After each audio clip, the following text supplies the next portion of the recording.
J'ai un secret. Chaque fois que je touche quelqu'un, je peux voir le visage de la personne qu'il aime le plus au fond de son cœur. Depuis qu'Arnaud a emménagé à côté quand j'avais 7 ans, son cœur n'a abrité que moi. À 18 ans, quand il m'a pris la main pour la première fois, c'était moi. À 22 ans, quand il m'a demandé en mariage, c'était moi. La nuit de nos noces, quand il m'a embrassée, c'était encore moi. Le matin de notre 3e anniversaire de mariage, je lui ajustais le col. Quand mes doigts ont effleuré sa pomme d'Adam, j'ai fermé les yeux comme d'habitude. J'ai vu 2 visages. L'un était le mien. L'autre appartenait à une parfaite inconnue. Cette nuit-là, l'écran du téléphone d'Arnaud s'est allumé sur la table de nuit. Merci d'avoir passé la journée avec moi. Arnaud, 21 ans. 100 000 touches. C'était la première fois que mon don me montrait un autre visage. Pour notre anniversaire, j'avais réservé une table dans un restaurant calme 1 mois à l'avance. Je portais la robe rouge qu'il avait un jour complimentée et les perles qu'il m'avait offertes. À 18 h, alors que je m'apprêtais à mettre la 2e boucle d'oreille. Mon téléphone a sonné. Voyage de travail de dernière minute, Éléonore. Je ne rentrerai pas ce soir, a-t-il dit d'une voix essoufflée avant de raccrocher, avant même que je puisse répondre. C'était la première fois, dans toute notre relation, qu'il raccrochait avant moi. J'ai regardé mon reflet dans le miroir. Une boucle d'oreille était en place. L'autre pendait mollement entre mes doigts. Ma meilleure amie, Camille, m'a appelé quelques minutes plus tard, me proposant de me tenir compagnie. Elle est venue me chercher en voiture et m'a emmenée dans une brasserie du centre-ville.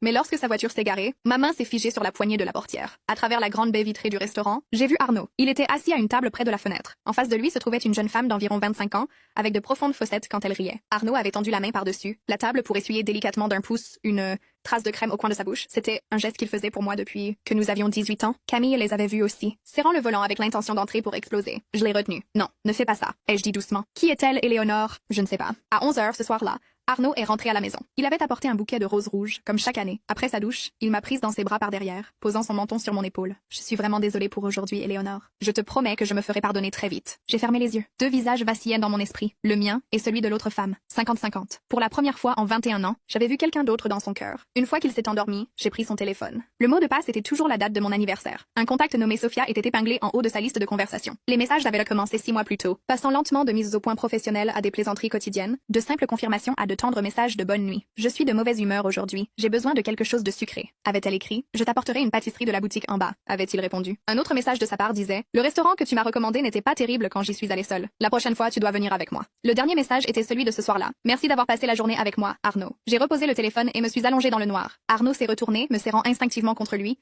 murmurant quelque chose dans son sommeil. Avec qui as-tu passé la journée? Ai-je chuchoté dans la pièce silencieuse. Un client. A-t-il marmonné en me serrant encore plus fort? Je n'ai rien demandé de plus. Le lendemain matin, il m'a embrassé sur le front avant de partir travailler. Hier, je ne pouvais vraiment pas me libérer, mon cœur. Ce week-end, je t'emmène au spa. Il a souri, semblant exactement être l'homme que j'avais toujours connu. Je l'ai regardé un instant avant de répondre « D'accord ». Après son départ, j'ai plié la robe rouge et l'ai rangée tout au fond de mon armoire. Camille m'a appelé à midi pour prendre de mes nouvelles. La ligne est restée silencieuse plusieurs secondes avant qu'elle ne parle. Éléonore, tu l'as toujours regardé depuis que tu as 7 ans. Je sais. Qu'est-ce que tu vas faire maintenant? J'ai regardé par la fenêtre. Le ciel d'automne était d'un bleu éclatant, sans nuages. Je ne sais pas. Plus tard dans l'après-midi, je suis allée dans son bureau. Dans l'ascenseur, j'ai croisé Sophia. Elle m'a reconnue aussitôt, m'offrant un sourire poli et détendu en me tendant la main. Bonjour, madame. Je suis Sophia, l'assistante de monsieur Arnaud. Elle était posée, parfaitement naturelle. Elle a appuyé sur le bouton de notre étage, se décalant pour se tenir à côté de moi. Son téléphone a sonné et elle a répondu avec un petit rire étouffé. Arnaud? Oh, il déjeune rarement. Il prend juste un café en général. C'est une habitude qu'il a. Après avoir accroché, elle m'a souri. Vous venez déjeuner avec lui? Les portes de l'ascenseur se sont ouvertes et je n'ai pas répondu. Dans son bureau, Arnaud était submergé de dossiers, la tête baissée. J'ai posé le sac isotherme sur son bureau. Tu sautes vraiment le déjeuner? Parfois, quand il y a beaucoup de travail, a-t-il dit sans lever les yeux. Sophia a frappé et est entrée avec un dossier. En voyant le sac repas, elle a souri. C'est très attentionné de votre part, madame. Il a mentionné vouloir des côtes de bœuf la semaine dernière et vous les avez préparées. Ma main s'est figée tandis que je lui servais son repas. Arnaud a continué à manger, toujours la tête baissée. Une fois Sophia partie, le bureau est retombé dans le silence. Elle semble te connaître très bien. Ai-je remarqué? Qui ça? Ton assistante. Elle sait que tu sautes le déjeuner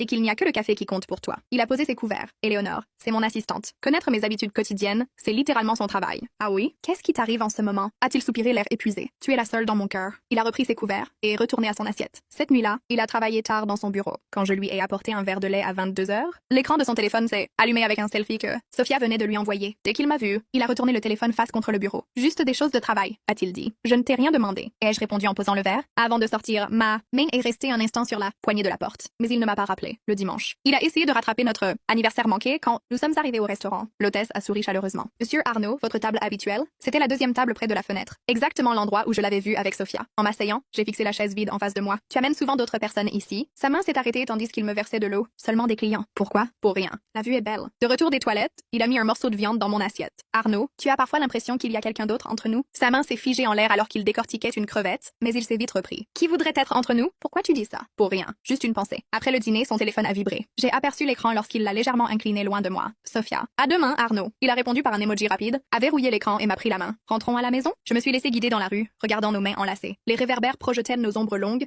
et mêlées sur le trottoir. Je me suis rappelé quand il m'avait pris la main, pour la première fois, à 18 ans. À cette époque, quand je fermais les yeux, mon esprit ne voyait que son visage. J'ai fermé les yeux et effleuré légèrement son poignet. Les deux visages étaient toujours là. Le mien et celui de Sophia, parfaitement net. Il s'est tourné vers moi, remarquant que je m'étais arrêtée. Qu'est-ce qu'il y a? Rien, ai-je dit en m'adaptant à son pas. Il a serré ma main, un geste qui semblait tout à fait naturel, exactement comme il l'avait toujours été. Mais je savais que tout avait changé. 11 heures cette nuit-là. Je suis allée dans son bureau avec un autre verre de lait. La porte était légèrement entrouverte. Je l'entendais au téléphone, sa voix douce et tendre. Une voix que je n'avais pas entendue depuis très longtemps. Oui, va dormir. On s'appelle demain. Tu me manques aussi. Il a raccroché en tressaillant quand il m'a vu sur le seuil. Pourquoi tu es encore debout? Tu parles toujours aussi doucement à ton personnel. C'était juste une conversation normale, Éléonore. N'invente rien. Sans un mot, je me suis retournée et je suis partie. Une seconde plus tard, j'ai entendu le lourd déclic de la porte de son bureau qui se fermait. Il ne l'avait jamais fermée auparavant.